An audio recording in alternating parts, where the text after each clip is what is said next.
اب یہاں میں ایک خاص طور پر آپ کے سامنے عرض کروں ایک بات خاص طور پر، یہ جو بندے کو توبہ کی توفیق بھی جو ملتی ہے نا، یہ بھی اللہ کی رحمت ہے،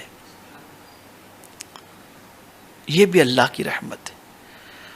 اس کی رحمت شامل نہ ہو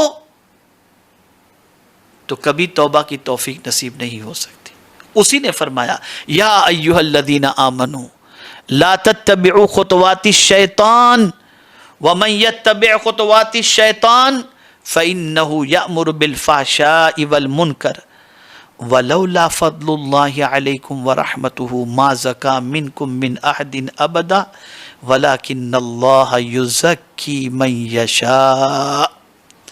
اے ایمان والو، شیطان کے قدموں پر نہ چلو، اور جو شیطان کے قدموں پر چلے تو وہ تو بے حیائی اور بری ہی بات بتائے گا، اور اگر اللہ کا فضل اور اس کی رحمت تم پر نہ ہوتی تو تم میں کوئی بھی کبھی ستھرا نہ ہوتا۔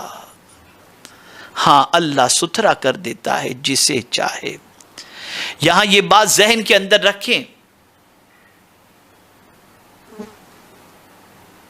کہ گناہوں سے بچانے والی ذات، شیطان کی شرارتوں سے بچانے والی ذات، شیطان کے اکساہٹوں سے بچانے والی ذات، نفس کے ورغلانے سے بچانے والی ذات، یہ اللہ عز و جل کی ہے اور اس کی شان رحمت۔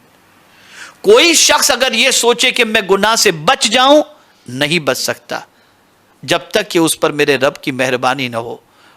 اور یہ فلسفہ انبیاء کرام جانتے تھے، اسی لیے حضرت یوسف علیہ السلام نے کہا وَمَا أُبَرِّئُ نَفْسِي إِنَّ النَّفْسَ لَأَمَّارَةٌ بِالسُّوءِ إِلَّا مَا رَحِمَ رَبِّي۔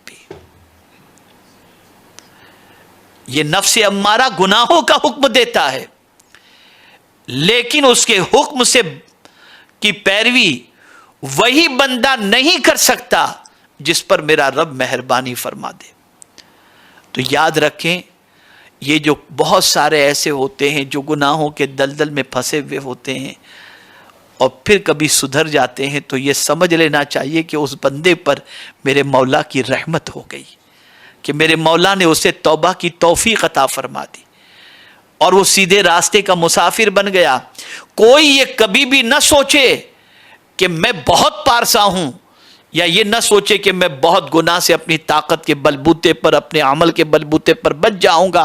یاد رکھیں، اللہ جس پر مہربانی فرمائے اسی کو توبہ کی توفیق نصیب ہوتی ہے، اور اسی کو گناہوں سے بچنے کا جو ہے وہ جذبہ پیدا ہوتا ہے۔ اور اللہ جسے چاہے پاک اور ستھرا فرما دے، وہ ستھرا فرمائے تو بندہ ستھرا ہو جاتا ہے، اور وہ اگر ستھرا نہ فرمائے تو کوئی بھی بندہ صاف ستھرا نہیں ہو سکتا۔